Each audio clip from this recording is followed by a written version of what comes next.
Good afternoon. This is the City of Marion work session for Tuesday, October 6, 2015. And the first up would be Public Services, sir.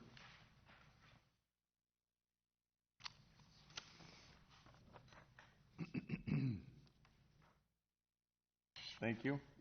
The only item we have started today is a resolution that we tabled back at the September 17th meeting. This was the agreement we had with Verizon Wireless to locate those small cell antennas on streetlights. Council should have received a correspondence from Verizon expressing some of their thoughts. It seems as though at this afternoon we kind of came to terms on an agreement, and staff is proposing the following lease terms with a few other things we're going to add in. But essentially, what staff is going to do is request a 5-year lease agreement. Under that 5-year lease agreement, Verizon Wireless will pay for all the public improvements, installation of the street lights, wiring, things of that nature for each location that is approved. With that, there'll be a $500 annual lease payment in addition to any electrical fees in each location. And then at year 5, we're going to go back and look at what the market rate is. The issue we're running into is that we are the first municipality in Iowa that's considering an agreement like this. And so therefore, we don't want to lock us in or set a precedent on what a market rate is like for these small cell antennas, specifically around the state of Iowa. Now, we did do some research, and we looked at a variety of cities that have agreements with Verizon, and it's all over the board. It can go from $600 annual lease rate per location to all the way up to $3,000 per location. Now, the higher lease locations are typically attributed to more equipment, more things in the right-of-way, larger cabinets, things of that nature. And so it's hard to really get a good understanding of what a true market rate should be for a project like this. And again, we didn't want to set a precedent in Iowa. Therefore, with a 5-year lease agreement, we feel more comfortable moving forward. Will allow us to look at this again in 5 years and see if there should be a market change in the rate. So, any questions? Oh, good. Thank you. Sound good? Yeah. Okay. Sounds much better than what we had. Okay. So. All right. Thank you. Appreciate it. Sure.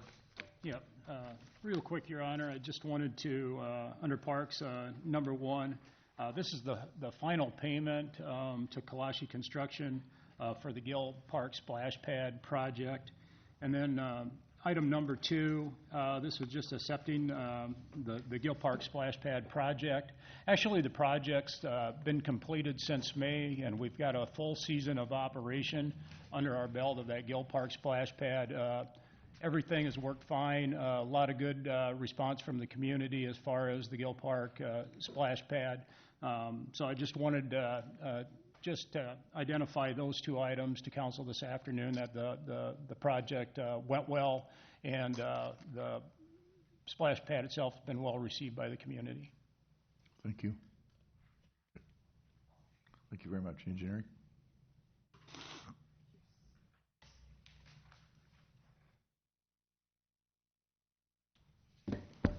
Your Honor, several of my items are actually continuations or further action on items we've discussed before, so I'm not going to jump into them unless somebody has a question. Number 2 under engineering is the easement for the 7th and 7th roundabout project with Alliance. We are proposing and recommending that we approve that easement for the ability for them to put in a power substation, not a substation, transformer pad at that location northeast of the intersection. Allows them to go underground with all their utilities within the roundabout project. Questions on that? Number 3 is the resolution. 3, 4, and 5 are actually resolutions. Excuse me. Yep. That's why you didn't hear me. Will there be power out into the center of the roundabout? Will there have power out to that? Yeah, I think so. I'm not sure. I think there's power and water, but I'm not sure. Yeah, so I just wondered. We have typically done that. I'll check on it. Right. For you, Joe. I just wonder if this one will have it. We don't know as far as art and everything that's going in there, so we would typically prepare for all possibilities, so, Yeah, okay. yeah, I'll check on it, though. All right, thanks. 3, 4, and 5 are temporary construction easements having to do with the recently approved contract for the asphalt alley work southeast of the roundabout in that alley.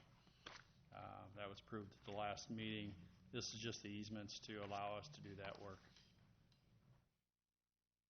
Questions? Number 19. This is a project that we've been kind of working on in the background a little bit. We are proposing that at the Lindale Trail crossing on Lindale Drive, I think that's what I'm doing here. As you remember, we have recently constructed Lindale Trail across Lindale Drive. There's a crossing right here, a lot of traffic on both bicycles and vehicles. We currently now have a signed crossing, but we'd like to upgrade that into flashers, beacons that would be responsive to people on the trail. They'd be able to push a button and have this light sensitive sign start to light up during those, and then the cars would be alerted to stop for the pedestrians to be able to cross that location. The contract for the design is with Shive Hattery for $7,500. The project is estimated at $50,000. I don't think it's going to be that much. They just kind of gave us a conservative, quick estimate. We will bring all that back to you for approval in the future. So, right now, today, you're only approving this contract for $7,500. Is that what you're going to ask? Oh, I was just going to ask, is that the color? Yeah, Okay. more than likely. Okay. They're standard. They're set by our manual and uniform traffic control devices. I'm pretty sure that's what it will be. It'll either be that or the really high fluorescent yellow, whatever you want to do.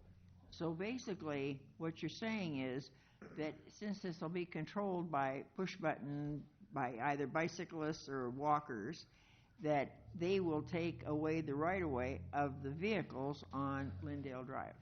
That is correct, only in the sense that it makes it more obvious. They already have the right-of-way in Iowa as it is. You have to stop for the pedestrian or the bicyclist crossing. This makes it more apparent. Okay, thank you. Already electric there, Dan. It shouldn't cost nearly that much, I wouldn't think. I think this system is actually solar. Oh, are they? I that was the intent, and I guess I have. Kesh has been working on it more than I have. We're trying to get it kind of, for Good. approval. So.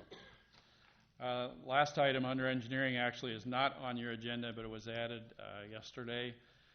We did get finally to a point with the Imagine Art in the Alley project that we would like to move forward with extending the design contract with the engineer. So Mike Barklow is here to discuss that and explain that to you. It's double. What was the estimate? So I threw together a quick time frame of kind of what's going on with this project. So back on the 17th of the 2014, we got the America grant for $3,500 or $350,000. In December, you guys directed us to seek engineering services by a consultant due to our workload. We received 7 proposals from different engineering services. Shive Hattery was the best out of that choice. The contract was for $97,678. In April, we approved the actual construction plans that went out to bid. Then later in April, there was 5 permanent easements, 2 temporary construction easements that were approved. In late April, we received 1 bid from Rachi Construction that was $706,997.78, which was about 205% of the engineer's estimate. So in May, we rejected all bids for the project, and we also discussed the overhead utility lines. We basically had 3 options. One was leave it as is, one was partial bury, and one was complete bury. You guys gave us direction to go ahead and get rid of all the overhead utilities and go underground with them. That was about $70,000. We then received an extension from Art Place America on the grant because it was gonna expire at the end of the year, and obviously we weren't gonna get the project done that quickly, with the bids coming in that high. So then we started having meetings. So we actually had a meeting on June 4th. We invited every contractor that bid on the project to sit down with us and tell us why was this project so expensive. So we sat down and value engineered with the contractors, got a lot of feedback from them. We then even went out to King's Material on the 24th of June, and then even in July, we had a mock-up out in the alley where King's actually built portions of the retaining wall and stuff so that we can see what we were actually getting back there to change materials and make sure it would still go with the facades and everything that was back there. And I don't know if I got all the leadership meetings, but we've had, there I'm showing at least 3 leadership meetings, and we've probably had more than that. There was a meeting that was held yesterday with Shive Hattery to get a new change in scope. Basically, our expenses to date, so our contract with Shive was $95,450.25 of it we've paid of the 97. So that doesn't leave much money to modify the plans to make it so that it's affordable. So they put together a contract with us to change the plans with all of our many changes for $19,500. So that's what we're asking you guys to approve, is an amendment to the contract adding $19,500. That's an hourly to a max, so it could be cheaper than that. With that, then, they have a revised schedule. So meeting with the private utilities October 12th, having a letting December 8th and award December 17th.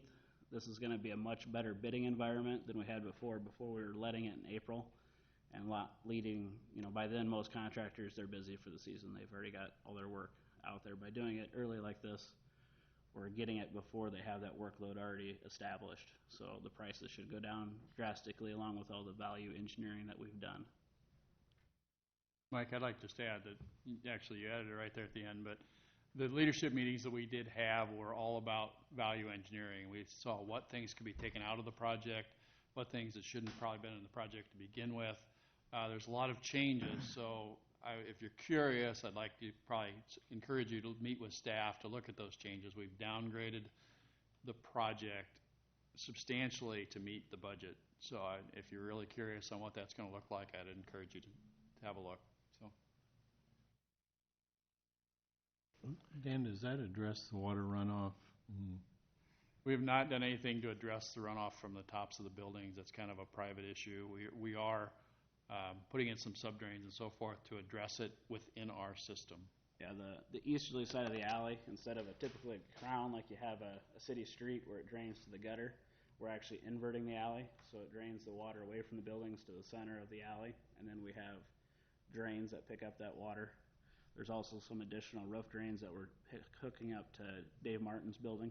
I just talked to him today about it to help that. I mean, the hard part is his roof doesn't have the insulation it probably needs, and so when he gets that heat that goes up there, it melts the snow that's up there. By the time it starts going down the building, it freezes, and that's our ice sculpture that we have on the side. Until he gets more insulation up there, I mean, we can't fix that for him. Part of the problem is the heat that melts that water up there becomes ice down there in the alley. Yep. And, How much longer is the extension for the grant? Grant gave us another year extension. So what we're proposing in this plan is to have the end of October as the completion date for the infrastructure project, which gives the artists enough time to install their art.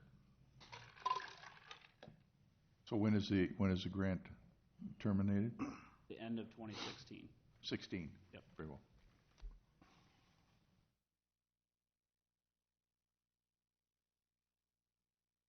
And like Dan was saying, I have a list of, I think it was 20-some items that the contractor or the consultant's changing on the plan. So I mean, it's significant. We're cutting things out. Still trying to leave some of it so it's not just a plain Jane Alley, but still trying to incorporate some of that stuff. Now that we know what kind of art's going in, before we didn't know that, and so we were kind of getting the chicken before the egg. This should help that we know what art's going back there. On Thursday, we'll be looking for action to revise the contract with Shive Hattery. So, Was this 19.5, is that to revise? The That's to revision? revise the plans, yep. So to take this set of plans, make the changes that we want to make, and then, so we can bid the project again. So the bid is still 2x, almost 2x. That was the last bid, yeah. I mean, we value engineered stuff, and then we've also taken stuff out of the project. It's gonna be a better bid climate. There's a lot of things going for us by, But do you know how much that is right now? not yet, because they'll, as part of their contract, they'll put together a new estimate and everything for us. Okay. So what had to be changed in the project to bring the cost down? There was quite a few like Core 10 steel walls that we completely took out that were What in there. walls? Core 10 steel. So similar to, isn't that what you made your leafs out of, Mike?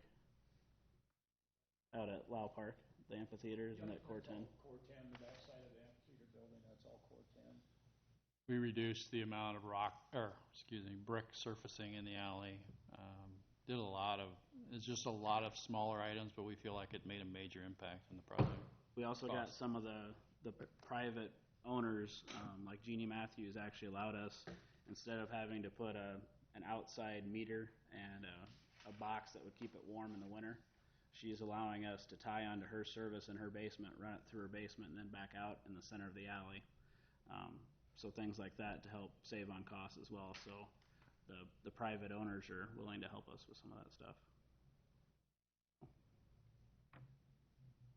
Now, if I read this right, it went from 706,000 to 19.5? So the bid that we had from Rachi Construction. Rachi, yeah. Yeah, that was to actually build the project. That was the 706-99778. That was their bid to construct the alley. The 19,500 is to amend the plans. So to take these plans and update them with the new changes. So actually, the 19.5 has nothing to do with the actual work on it. This is just revising the Blueprints. plans. Yep. Okay.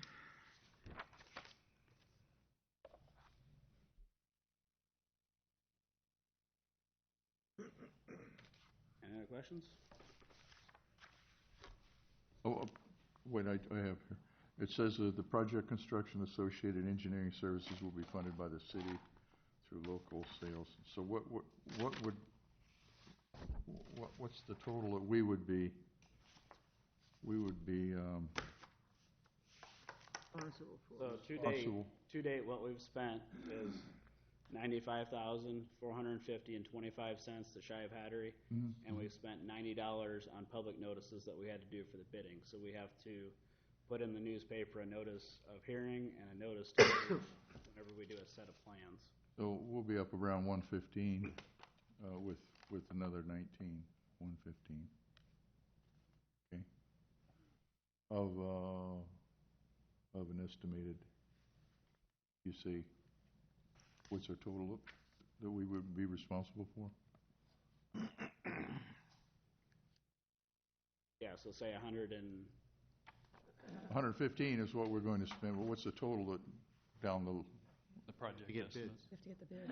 just the bid? We have to get a bid, right? We're waiting for we that still have bid. to get a bid, yeah. How much do you think the bid's going to be? What are you targeting? We're We getting- currently have budgeted, looks like about 670,000 lawn, is that right? Yeah, we have the 250,000 that we had bonded for that contribution to the project, and then the council directed staff to proceed with doing the undergrounding, which added another 70,000 to the costs for the project. So we've got the 350,000 in the grant, and then the 320,000 that we were contributing that way.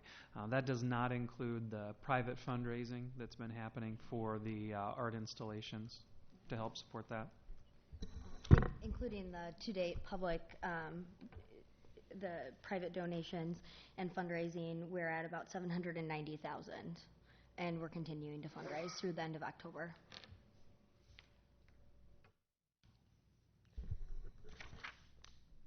Thank you.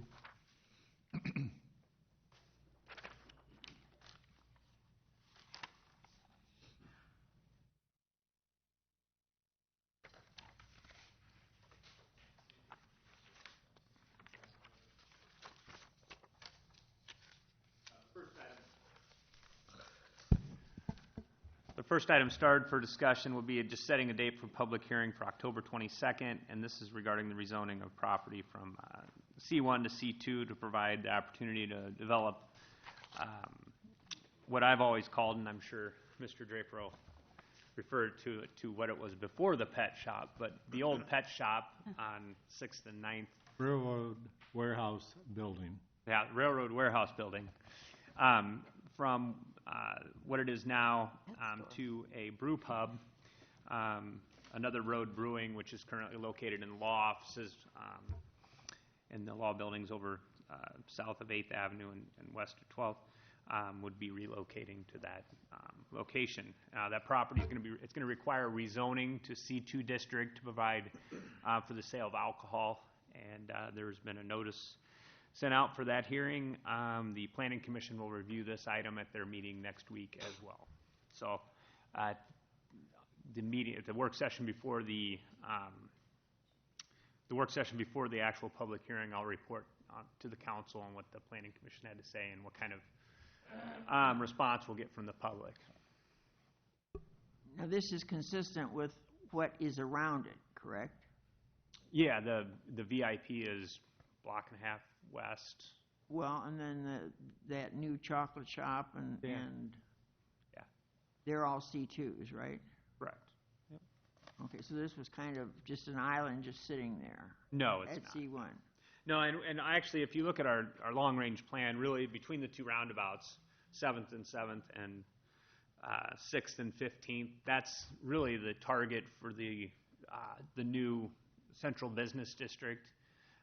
As we grow, our central business district needs to grow, and really that's supposed to be that area that'd be designated as a C2 zoning district classification. So it does make a lot of sense. Okay, so thank you. He also, Tom, you might mention, wanted to be on the trail. Do you think that's an advantage for them? Yeah, certainly. As the trail gets extended, if you go downtown Cedar Rapids on a Saturday or Sunday, there's hundreds, and I'm not exaggerating when I say hundreds of bicycles in all three, in downtown Cedar Rapids and Newbo and Czech Village. It's amazing. So yeah, it will come. It's not far from area ambulance, so they can just go across There you go. the street and pick them up. That's right. They don't have to turn the sirens on. They just open the door.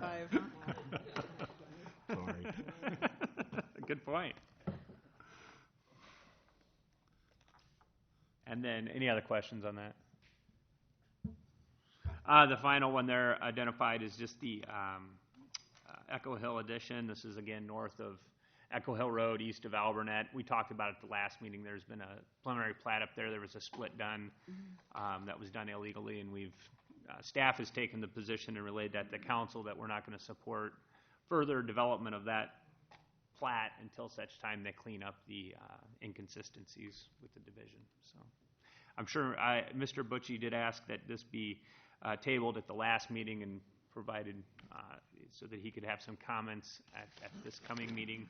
We sent him an email, and I'll probably follow up with a phone call between now and the meeting to make sure that he has opportunity to address the council. Do you think he'll be here Thursday then? I'm going to let him know of the meeting. He did get a copy of our staff report, and I've met with him over the years numerous times on the issue, and we've taken a pretty good stance on it. I know Legal's reviewed it and said we're consistent where we need to be from a city perspective. I think the staff report kind of laid it out, and there was an illustration that showed exactly what's going on. If you want, I can go into it, but I don't know that that's necessary if you got it all in this previous staff report. So. Good, thank you. Can I ask you more? Yes, go ahead. Confluence, have you gotten any preliminary data or preliminary booklet from them? Yeah, we got about a 20-page document that we've been reviewing. We had a conference call set up for Monday that had to be pushed on their end, and I think we've got a revised schedule sometime next week. We're going to sit down with them. So I know it's been a while since that subcommittee has met, and we need to get that going. That's kind of why what we've done now is set up a weekly conference call to kind of keep that ball rolling. Yep. We should see something pretty quickly in that. Yes. Yep. Good. Yep. Administration, we are on time. Yeah, apparently my department was the big winner for the number of agenda items this week. First one is a public hearing on an amendment to the Commerce Corridor Urban Renewal Plan. This relates to the 1204 building project with Capital Commercial. Mr. Stefani is here if the council wanted to get an update on where they stand with the insurance and the progress towards redoing the building. As published, the development agreement would specify assistance for the project in the amount of $650,000, and the proposal was to have it split into two different components. One would be a direct loan to the company, and the other one would be a series of tax rebates that could be paid based on the completion of milestones and the completion of the building. And the way this one would be structured would be something that we haven't done before, but essentially, rather than doing an economic development grant or a forgivable loan like we've done on some projects in the past, in this case, it would actually be a direct loan, and the company would have to start repaying interest on the loan right away, and then start paying back what's called a residual receipts, which means more or less you're defining what their expected profit margin on the building is, and as rents go up or if someone comes in that pays a higher amount of rent, we actually start to get paid back at an accelerated rate. The other component that would happen is they'd be paying down on the private financing at the same time, and they're going to reach a point where the value of the building is such that it could be refinanced and everything could go on private financing and the city would get paid back. So, in essence, we'd be a second position lender on the project, but rather than doing grants, we would have a loan out on it. Our security on the loan would be not only a mortgage on the building, but also then we have the additional security of being able to interdict those TIF payments if for some reason they happen to default on the loan.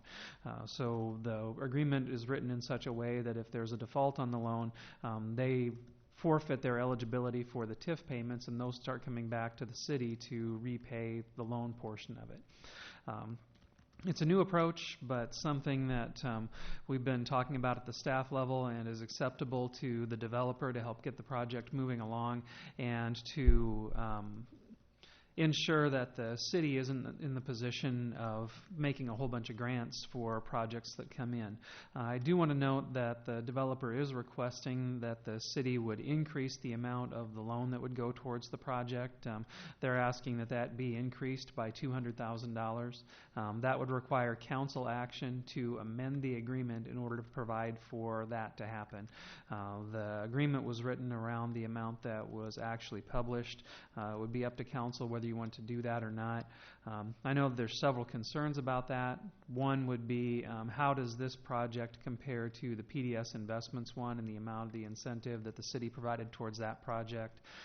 There are some differences between the two in that the square footage of the two buildings is about the same, but in the case of PDS, we did do a forgivable loan or an economic development grant against that building, so they weren't asked to repay the cash portion of it. The other portion of it really, I think, comes down to council confidence and public confidence in the ability of the company to be able to complete the project and complete it in an expeditious manner. Like I said, Mr. Stefani is here. He, I think, would be willing to provide the council an update on where the project stands. Sir.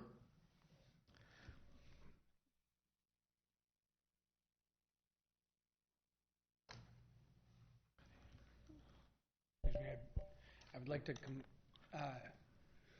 be able to blame my limping on heavy work and demolition, but unfortunately I've not been the one that's been responsible for that. It's more to do with old age, I think. But yes, as Lon introduced accurately, we are right now in the midst of the demolition phase. The engineer has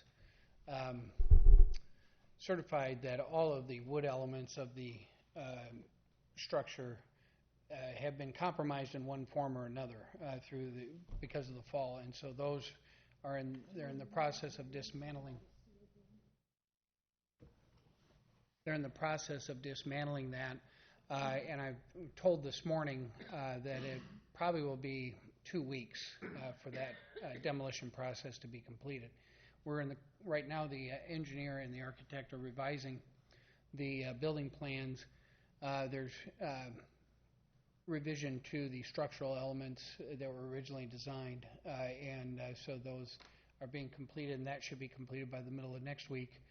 Then the submittal will be made to the insurance carrier, and the insurance carrier and I have been working closely, and we expect the claim to be paid fairly quickly. They've made an advance to the bank and our company for or towards the demolition expense and these expenses that we're incurring for this first few weeks. Everything is getting staged now to be able to deliver the lumber material, and our goal is to have it, the lumber erection, begin by the 1st of November and have it completed within 6 to 8 weeks of that time, the entire exterior of the building to be buttoned up, as they say, so that only the interior then would be left to build out after the completion of that. And we believe the building can be ready for turnover to the restaurant tenants by end of January, middle of February, in that the Riley's is working right now with the HVAC contractors so that they can get rolling. So hopefully they're looking at March, April for an open of the restaurants. Can you determine what caused the collapse? Well, the structure, it appears that there was a failure in one of the posts in the north end of the building, and that was sort of an orchestration or a combination of factors. It was a very gusty, heavy wind day. There were some elements. There was a upper wall element that it looks was stressed in the wind, and that post was not properly calculated for that load. And so when it fell, then the rest of the interior of the building just fell with it. When demolition is involves the entire building? All the wood? Yeah, the steel is staying, and then but all of the wood, the front, the south wall, it was decided by the engineer that should, because of the east and west walls were twisted in the collapse. So there would always be somewhat of a question in the far south portion of those walls as to their integrity. We had some discussion as to whether to just keep that south wall, but the insurance carrier and the engineer just decided that the better thing to do was to take it down and just build everything else new. So it'll all be new wood, new construction. So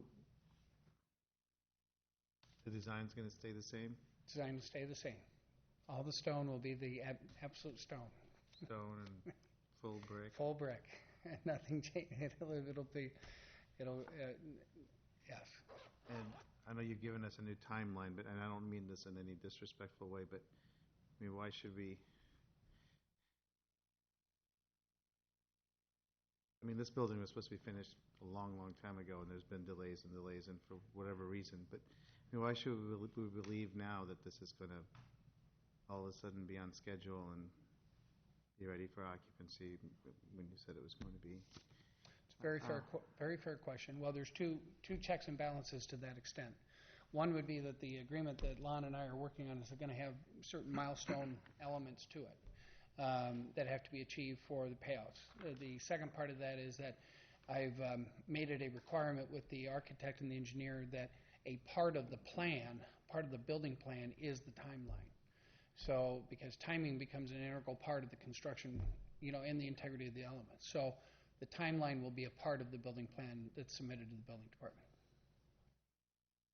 Do you think part of the problem was that length of exposure to the elements? No, because those are all LVL. All the elements that failed were what's called LVLs and manufactured type posts that are not subject to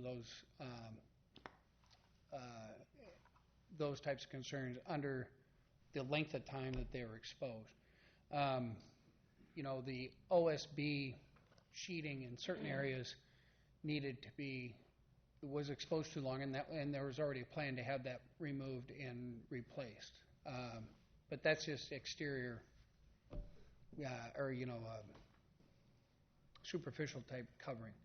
But the essential structural elements, those types of materials are not prone to the type of weathering that I know that there's been some public comment about, and that Any liability on any of the suppliers' part?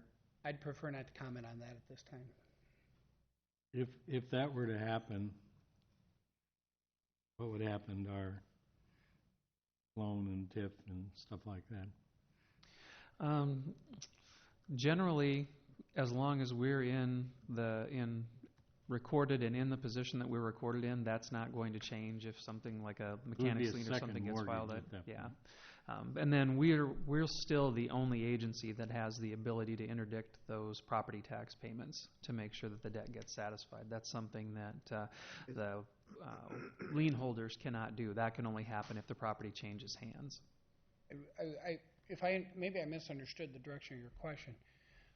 There's been no claim or notice to us by any other vendor or subcontractor that they're looking to us for liability. Well, I would assume that if the insurer feels that the trust company was liable, that they're going to be subrogating over to them. That matter is still under assessment at this time. Okay. Lon, you mentioned that they would be refinancing the building at some point. Is that in the agreement, that part of the development agreement?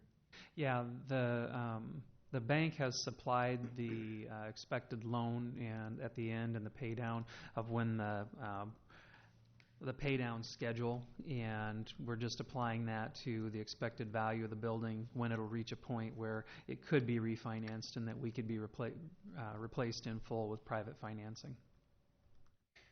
So this revised agreement is different than the last time we discussed it? Because that was just a loan. Yeah, that was going to be a direct loan that basically would have gone till the end of the permanent financing and then be repaid as a balloon. But in the interests of making sure that we didn't have it sitting out there any longer than we needed to, I proposed this to Mr. Stefani and to their bank, and they were both agreeable to that. It'll make sure that the city gets paid back faster and let them switch over to private financing as soon as they can. But there's the additional component now, right? You said of tax rebates. The tax rebates were included in the agreement as proposed the last time. It was $325,000 in loan and $325,000 in tax rebates. You're right. Yep. Correct. I've kind of asked before, do we have a non-transferable on our loans? What if they sell that building? There's language in the agreements about successors and assigns that essentially gives the city the ability to approve who it's being assigned to. Or get our money. Mm-hmm. Yeah, so it's not something that can just automatically be transferred. Does that happen to us on one that wasn't a nice thing? It allows, I'll qualify that a little bit. It allows it to be assigned to a lender, the agreement to be assigned to a lender for purposes of security. And if the lender were to sell that mortgage or something like that to another lender, that could be done without city approval. But as far as transfer of title to the property, that has to come back to us. Thank you. So what? Oh, go ahead, Cam. Did you say something, Lon, about an increase of $200,000?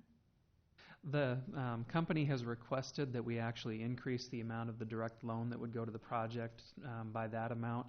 The project has gotten more expensive. They've increased the equity contribution that they're putting in, and they're asking that the city contribute more in the form of direct loan to the project as well. Does the $650,000 stay the same? It's a little bit different because of the amount that you're wrapping up into TIF versus a direct loan. When you're doing a direct loan, that's treated a little bit differently than if you're doing a tax increment financing deal. The city does have more flexibility. It just comes down to what the council feels comfortable with having wrapped up in any one project.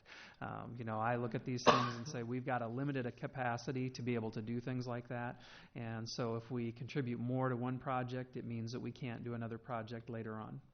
So there are trade-offs with that. What's it cost to build that building? What's your estimated total cost? By the time it's finished, it'll be around 3.9. 3.9? 3.9. 3.925. Do you agree with that, Lon? I mean, have you seen that? That's about $1 million higher than the PDS Investments building was, but they didn't have some of the challenges that they have run into with this one. And that building was outfitted without finish in the second and third floors. When you're contemplating doing the build-out for residential, that is going to add cost because you'll be doing a lot more intensive finish on the second floor.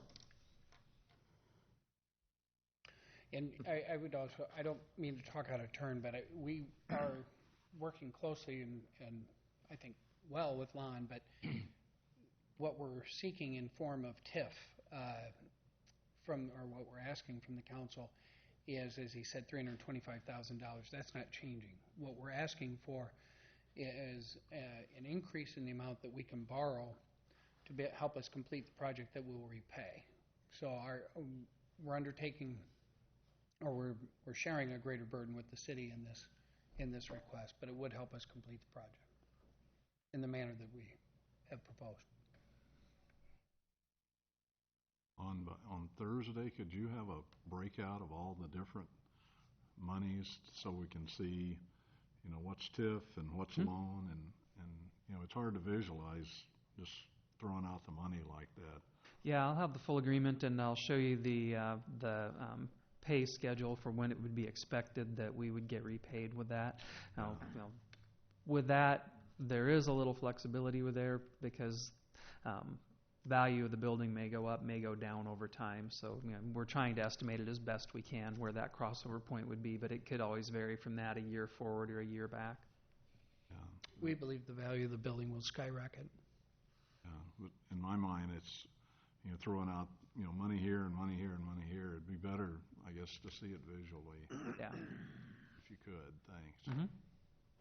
I'm just going over the totals here, but you're looking at a 325 TIF, and then you had another 325 you wanted an upfront, but you wanted 200 more on top of that. So is that 525 now? It'd be 525. 525, and then 850 total now. Sure. That was our total package. Now it's 850. That's what the company's requesting. All right.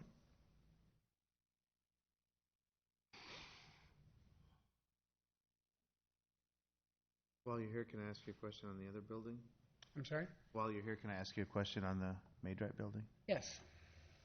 You told us a while back that August was the date of delivery for the cornices? For the cornices. And I've been looking and looking to see where the cornices are. Yeah. Well, my timeline got set off a little bit in September, but the cornices honestly should be coming in the next week or so. I mean, honestly, I just checked on that. And also the windows, I had my architect out there today because we're going to have to start the interior renovation for the windows, which is going to be somewhat of a So we should see complex cornices in the next week? few weeks, yes. Week or few weeks? Well, I'm going to say few weeks because nothing ever goes as quickly as I want it to go. But it's they should be here, and they should be. The cornices will be. After the cornice is installed, then our framers have to get in there and add the architectural elements to the cornice. We can't purchase the cornice from a supplier in the manner that it was created on the custom on the. Is tuck pointing still part of the plan for that building? Yes.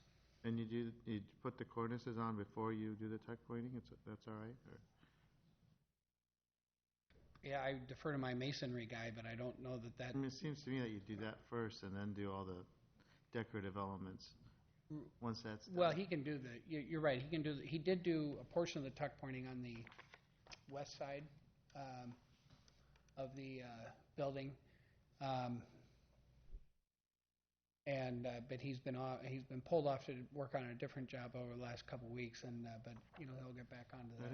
I don't remember seeing any tuck pointing going on, but Yeah, he was there actually the end of August, beginning of September. All that part under the small windows of the Maid-Rite restaurant. Okay. He worked on that. Thank you. Thank you. Go ahead, sir. Okay, items number 6 through 11 are the agreements that we've discussed with the council previously to allow for tax phase-ins on 3 of the major relocations from businesses out of the central corridor. One of the things I did want to point out from the 3 is that on the Marion Iron one, while the resolution and the agreement say not to exceed $3.6 million. The actual estimated incentive amount to Marion Iron is about $386,000. Over that period of time, they would actually be expected to pay property taxes of about $910,000. That would be retained by the taxing entities. In the case of APC Emirate and with Klingler Paint, both of those, the incentive amount that they could realize could reach as much as $460,000, but over that same period of time, they will each pay $160,000 in property taxes that'll go to the normal entities. And these are all on commercial lots that were empty before the buildings were constructed on them. So we will see a definite increase to the bottom line even during the phase-in periods. Could I ask, I think it would really help, and I think Marion Iron would like it, if we could get the fence down around both sides of the salvage yard. I know you have piles of dirt and you're working in there, but it would really help people understand, hey, it's gone. It's really gone here. High on the priority, but careful what you wish for. Those piles ain't that pretty either. Well, I know they'd like to have the steel out there, so. Oh, yeah, that is true. No, we will have that done. This winter, we plan on taking down all the buildings. I'll give you that. Okay. Does that include King Agra then, too? You know? Who? Oh, I think he does. huh? Prince, no, I have nothing Prince to do with Agra. that. So, actually, You Marion talked to Iron him. said You it'll talked to him, though. will look a lot better. Yeah. They're eager to see 6th Avenue get started, honestly. Everybody's kind of on hold, hoping, kind of waiting for this project to get going. And that's why we want to take the fences down just like you do. But there's piles behind there, and we haven't got a letter from the DNR exactly what our responsibilities are going to be. So we're a little reluctant to go in there and do too much. They keep saying next week for the last 6 weeks, but we've started on the 6th Street corridor right up against the back fence right now. We're just waiting to go through, but we don't dare until the DNR says, here's what you got to do. We don't expect much, according to the firm that's handling the studies. Expects it to go pretty smooth, basically capping the site since most of it's concrete. And then we have our demo permits, I think, for the buildings on the north already. So we're actually hauling dirt in there and using that as our drying field for some of the material that we're moving. But we're kind of hiding behind the fence right now. It's just going to look so much better. I agree. It'll open it way up. So maybe it'll be a Christmas present. Oh, at least by Hanukkah. Well, Jeff, everyone says the city is slow, but at least we're faster than DNR. And Lon, can you give us an update on the Prince Agra? Is that on the same type hold? Prince Ag has actually been on hold because they have a brownfield application pending before the state, and they don't want to get too much further with doing anything on that site until they find out what's going to happen with that. I would expect that they will hear something formal on it probably at the IEDA board meeting, maybe at the end of next week. Their contamination wouldn't be nearly what Marion Iron would be, though, would it? No, there wasn't much found on that site. They did have a phase 1 done, and it wasn't something that really caused concerns. But the state brownfield program compensates for a couple of different things. One is if there's a brownfield on the site. The other one is if there's a perception of a brownfield on the site, because property loses value just by being next to an actual brownfield. So they apply it under that side of the program. It's like living next to Kay. It's a perception, right? Go ahead. All right. Number 12 is a resolution to approve a service agreement with ECOG to establish a revolving loan fund. The budget for this year includes a contribution from the city to a revolving loan fund that can be used for small businesses. As you might recall from the budget discussions, one of the things that we have struggled with is that the current system that the state has set up for providing help to businesses to get off of the ground doesn't really help if you are not building a building or making substantial alterations to the building. And a lot of times the business isn't the building owner. So in looking to fill that gap and provide something that was more flexible, we are looking at making a contribution over the next 3 years to help start a revolving loan fund that could be used by businesses from all types across Marion. ECOG administers a lot of these already. They do one for Cedar Rapids for Nubo. They do a couple of other ones down in the city of Cedar Rapids. Medco is looking at transferring over to them the one that they have for doing large commercial and industrial. They're set up for it. They've got the loan servicing software. They have the expertise, and generally the fees that they charge come out of the interest that's earned off of the loan. So there's not a net cost to the community for doing it. Overall, we would end up with a loan fund that has about $120,000 in it. The Chamber of Commerce voted to provide $10,000 per year for the next 3 years. I think they actually wrote the check for $30,000 to do seed money matching contribution for the money that we're going to put in.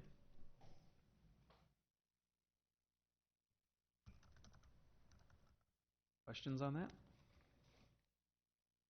If somebody wants to apply, where do they start?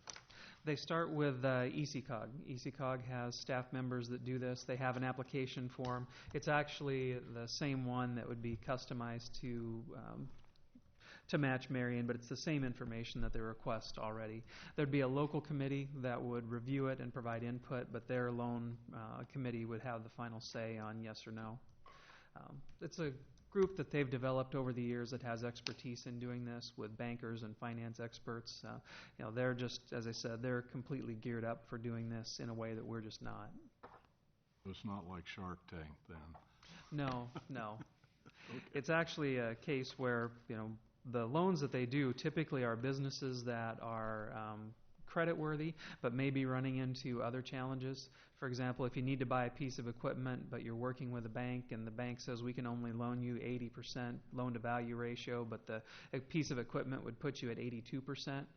The business cash flow might be able to handle that, and it would be a good candidate for a second, but they can't get it through conventional financing. This is where this loan would step in. It's not going to be primary financing.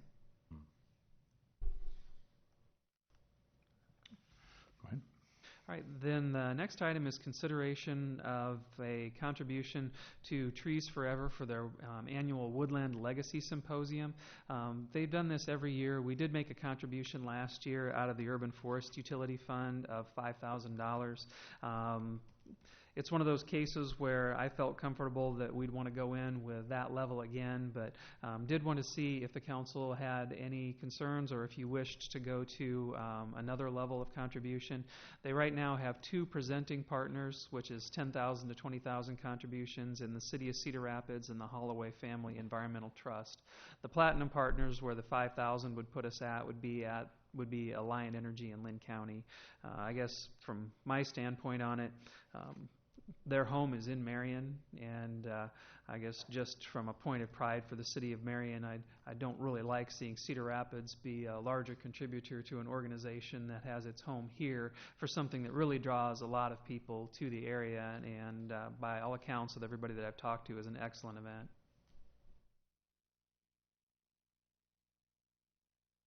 So do you recommend 10,000? I would like to if the council's comfortable with that, I don't have an issue with that. I would say we would at least go to 7,500.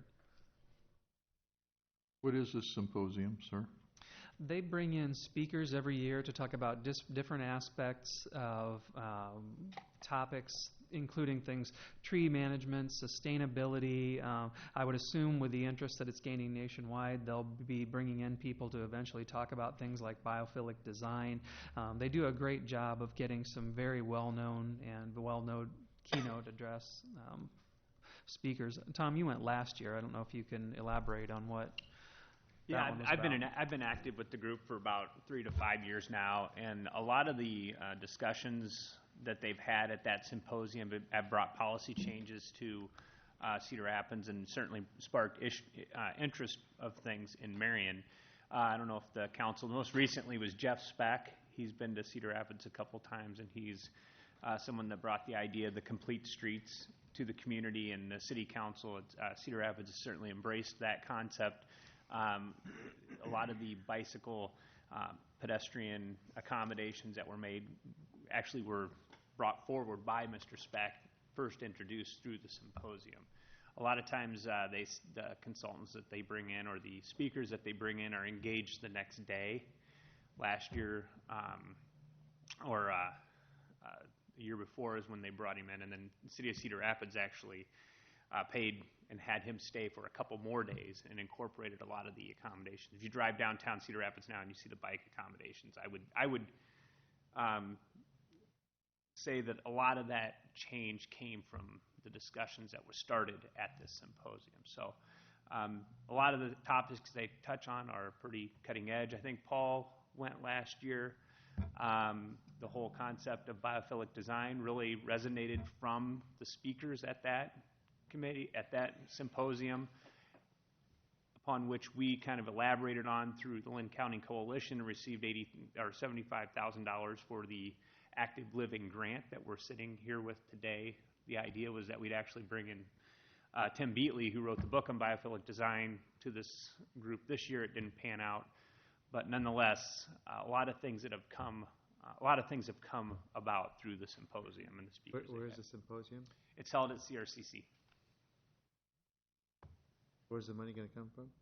It would come out of the urban forest utility. Is that a budgeted item in there, or? I think I did this year. Let me look. Wasn't it at the country club in Cedar Rapids? Is that right? Correct, yep. Yeah. Lon, we did allocate some funding out of the urban forestry for that symposium. That's what I was in the thinking. I budget. was just looking to see. I think we plugged it in at that $5,000 mark. Okay. So it's budgeted for 5,000. That would be correct. Yeah, like I said, I was comfortable with the 5,000, but wanted to see if the council had interest in increasing that amount at all. They'll certainly be happy with whatever we're able to provide. We have enjoyed from the city side a very good partnership with Trees Forever over the years. They do a lot of work and have provided a lot of help to the Parks Department in securing grants and finding funding, particularly for reforestation projects around the community.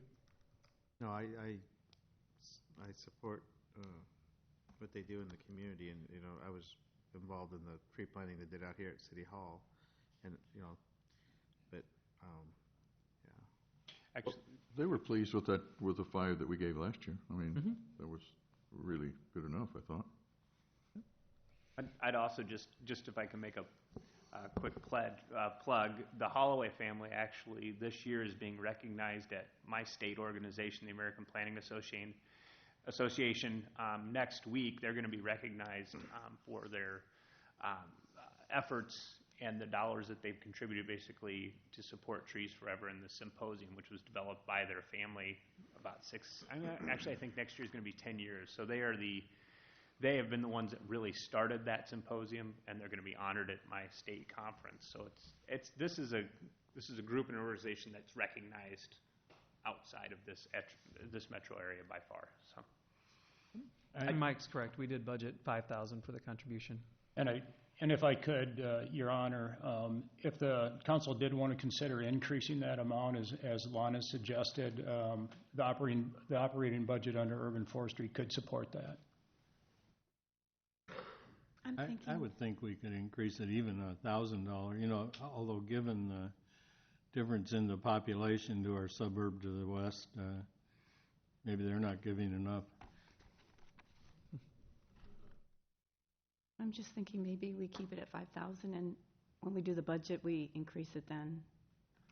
Yeah, that's perfectly fine. I mean, I was comfortable with the 5,000, but they asked if we have a consideration of increasing it, and I said I would ask. It'd be a good time to address that. Very well. Good. Okay. Good. Do you want 16? Yep, and number 16 is a resolution setting some dates for some work sessions that are going to be coming up. We want to basically establish these as standing meetings year after year rather than trying to hunt them down and adjust them year after year after year so that people just know and can schedule around them for when they're going to be coming up. With the new budget software and everything coming online this year, we really want to get a jump on strategic planning and try to do it a bit earlier. We will make sure that not only do the sitting city council members know, but any potential council candidates that may end up being elected also are aware of these dates. But it'll give us the opportunity to do a little bit of a deeper dive into strategic planning in advance of the budget. That will come up later in the year. You have 4 minutes if you'd like to continue. I do have 2 presentations ready, but probably neither one of them could take less than 4 minutes. Very well. Thank you. Is there anything else? So you're looking at doing an afternoon, the 1 o'clock to 7 on Friday, is that? Yeah, I would little suspect that it different. will probably end earlier than that, but wanted to get more of a jump than going like from 5 until 7 or 5 until 7:30 like we've done in the past. Yeah. I just think, you know, with a lot of the issues that have come up, it's going to be more, in my mind, a re-examination of the strategic plan rather than tweaking it and nibbling around the edges than it has been in the past. It'll be recorded, Lon, so we could, you know, I have a little problem. My wife's getting a new knee that day. So if I disappear, I could check the recording then. Okay. Yep. Well, if he doesn't come, I don't get up before 10. I'll call you at 5. Thank you.